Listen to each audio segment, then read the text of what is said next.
বয়স ২৪ বছর হয়ে গেলেও স্বর্ণা এখনো একটি চাকরির খোঁজে ঘুরছেন। তিনি শুধু একজন তরুণী নন, একজন মাও। তাই চাকরি খোঁজার পাশাপাশি সন্তানকে দেখাশোনার দায়িত্ব তাকে সামলাতে হয়। কিন্তু সবচেয়ে বড় বাধা হলো অভিজ্ঞতা না থাকা। চাকরি পেতে অভিজ্ঞতা দরকার, অথচ কাজের সুযোগ না পেলে সেই অভিজ্ঞতা আসবে কোথা থেকে? I feel like we haven't been given the chance to actually gain experience, and we can't really call us a lost generation because there's nothing out there for us young people to grab hold of. এই বাস্তবতার মুখোমুখি হয়েছেন Lucien হারফোর্ডের মতো উচ্চশিক্ষিত তরুণরাও। নামী বিশ্ববিদ্যালয় থেকে degree অর্জন করার পরও শত শত চাকরির আবেদন করেও তারা কাজ পাচ্ছেন না। প্রতিদিন সকালে ঘুম থেকে উঠেই চাকরির বিজ্ঞপ্তি খোঁজা, সিভি বদলানো, নতুন কভার লেটার লেখা, এ যেন এক অন্তহীন যুদ্ধ। I sent a message to my friend this morning saying I really cannot be bothered to do this again today. And I'm exhausted because the first thing I do when I wake up in the morning, I mean, I've got at least 10 LinkedIn notifications, and for job searches.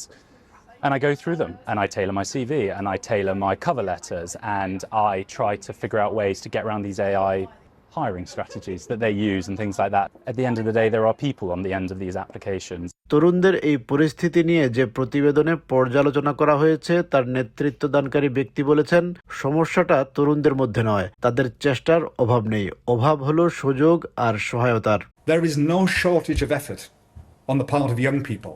The shortage is of opportunity and of support.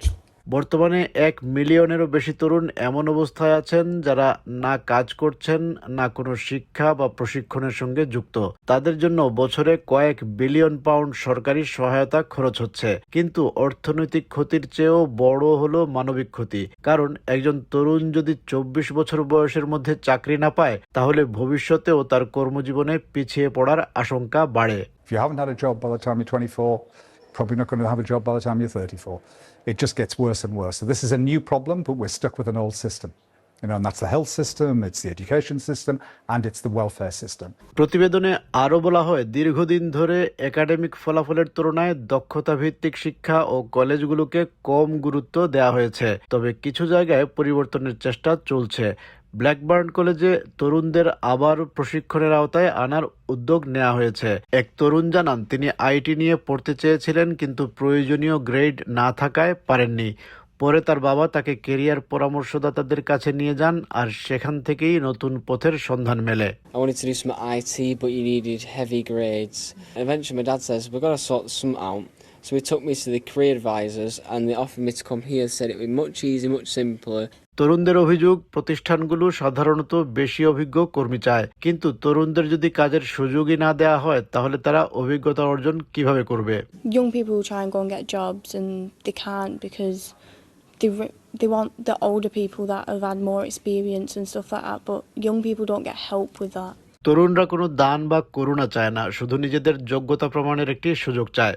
Nowadays, getting a job is very hard because with my issues, I haven't got that much experience. I've never worked before. সরকারও কিছু পদক্ষেপ নেয়ার কথা বলছে। বৃহস্পতিবার একটি প্রশিক্ষণ কেন্দ্র পরিদর্শনে গিয়ে প্রধানমন্ত্রী কিয়ার স্টারমার জানান, দীর্ঘদিন বেকার থাকা তরুণদের জন্য 6 মাসের চাকরির নিশ্চয়তা দেওয়ার পরিকল্পনা রয়েছে। If a young person's been out of work for 18 months, we're guaranteeing a job for them for 6 months. We know from previous experience that that gives them a good chance of maintaining that job. So some of those measures are in place. We clearly need to go more. This is, I think a real sobering report. এদিকে Blackburn সহ বিভিন্ন জায়গায় entry লেভেলের চাকরির সংখ্যা ধীরে ধীরে কমে যাচ্ছে। বিরোধী রাজনৈতিক দলগুলো বলছে, ব্যবসা প্রতিষ্ঠানগুলোকে আরও স্বাধীনতা দিতে হবে এবং এমন পরিবেশ তৈরি করতে হবে যাতে নতুন চাকরি সৃষ্টি হয়। Roll back some of the red tape that they've put in their employment rights bill. The other thing is backing businesses to create jobs. To the extent that they've tried to do something to help young people, it's been things like paid for work experience programs. What we know is what people really want is jobs. You've got to back businesses to create jobs. ব্রিটেনের লাখো তরুণ সুযোগের অপেক্ষায় আছে। নতুন প্রতিবেদন বলছে, তাদের জীবনে আশা ফিরিয়ে আনতে শুধু ছোটখাটো পরিবর্তন নয়, প্রয়োজন বড় ধরনের সংস্কার ও নতুন চিন্তা।